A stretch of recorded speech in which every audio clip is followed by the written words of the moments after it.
უახლოვდება თუ არა გამოძიება ირაკლის ზარქუას ოჯახს დღეს ბაღებისა და სკოლების რეაბილიტაციის საქმეზე დაკავებულ ორ პირს ბრალი წაუყენეს. ირკვევა, რომ გამოძიება დაინტერესებულია 2023 წლის თებერვლიდან გამოცხადებული ტენდერებით. ეს ის პერიოდია, როდესაც კომპანიას ზარქუას სიძე ხელმძღვანელობდა. მათ კომპანიას არერთი საბავშვო ბაღი და სკოლა უნდა ეშენებინა, თუმცა როგორც გამოძიება ამტკიცებს, 9 მილიონზე მეტი გაიფლანგა. თამარ დემეტრაშვილმა უფრო მეტი იცის ამ თემის შესახებ. თამარ, გისმენთ. ახალი დეტალი, რაც უკვე ბრალის წარდგენის შემდეგ გახდა ცნობილი, არის სწორედ ტენდერების ვადების დაკონკრეტება. გუშინდელ განცხადებაში საგამოძიებო სამსახურს არ ჰქონდა დაზუსტებული, რომელ ტენდერებს ეხებოდა გამოძიება. ახლა კი ირკვევა, რომ ძიების ინტერესის სფერო თებერვლიდან გამოცხადებული ტენდერებია. ეს კი სწორედ ის პერიოდია, როცა კომპანია ლაგი კაპიტალი სწორედ ირაკლის ზარქუას სიძეს ეკუთვნოდა. და კიდევ ერთი საინტერესო ნიუანსია, ირკვევა, რომ დაკავებულებს ფულის მითვისებასთან ერთად დოკუმენტების გაყალბებასაც ედავებიან.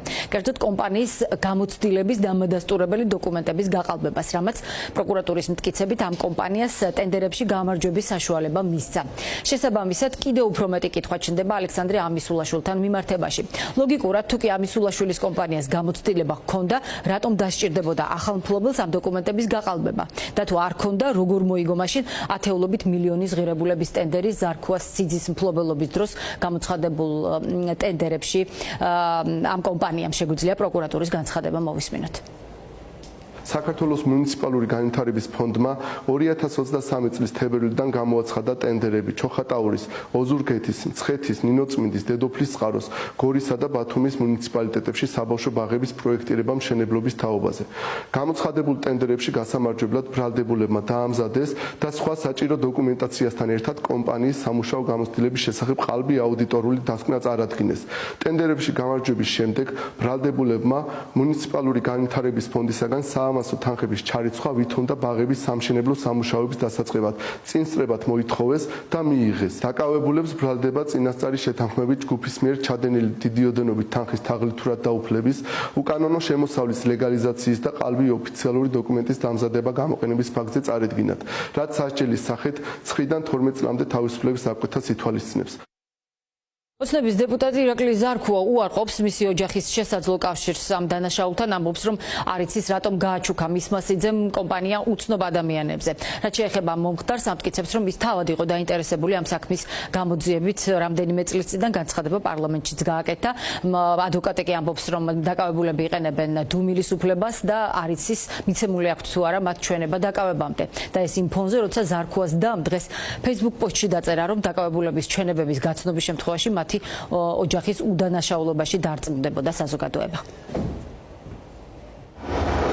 არანაირი შემხებლობა არ აქვს. პირიქით, მაგ თემაზე მე ვსაუბრობდი რამდენიმე წლის წინ პარლამენტში, სადაც მოუწოდა შესაბამის სტრუქტურებს, რომ დაინტერესებულიყვნენ ამ კომპანიის ახალი მფლობელებით.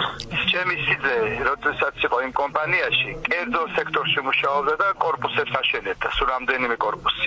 შემდეგ, როცა აღარ იყო ამის შესაძლებლობა, რომ გაეგრძელებინა, ეს კომპანია, რომელიც იყო სუფთა, კარგი ბრუნვა ჰქონდა და ასე შემდეგ, ეთყობა მისმა პარტნიორმა გადაწყვიტა, რომ მიეცა, არ ვიცი ხა იქ რა ის იყო, ამ სიღრმეში მე ვერ შევიდოდი, მაგრამ ფაქტი რა არის, რომ გადასცა უცხო მფლობელებს ახალი ხელმძღვანელები იყვნენ, მე არც მსმენი ემატზე და არც ჩემმა სიძემ იცის მათ შესახებ.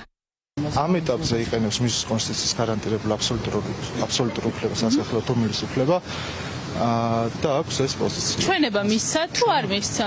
თავდაპირველად არ აქვს ჩვენება მიცემული? ვერ გეტყვით მე. ზარქუას დამ გავრცელა სოციალურ ქსელში ინფორმაცია, რომ ეს ადამიანები ხელს არავის ადებენ ჩვენებაში და მას საიდან ჰქონდა ამასთან დაკავშირებით ინფორმაცია? რასაც სოდნოდა. კი, რასაც ანუ თქვენს მიერ დასმული კითხვა ისე და ისე მოიცავს უშუალოდ საქმის მასალებს შინაარს, მე როგორც განვაცხადე კიდევ ერთხელ განმეორდები, რომ ამ ეტაპისთვის ჩვენ ცნობია საქმის მასალები. დაკავებულებისთვის აღკვეთ ღონისძიების შეფარდებაზე სასამართლო სავარაუდოდ უკვე ხვალ იმსჯელებს. ბრალის დამტკიცების შემთხვევაში ალექსანდრე და ბესიკ ბერძენიშვილებს 9-დან 12 წლამდე პატიმრობა ემუქრებათ.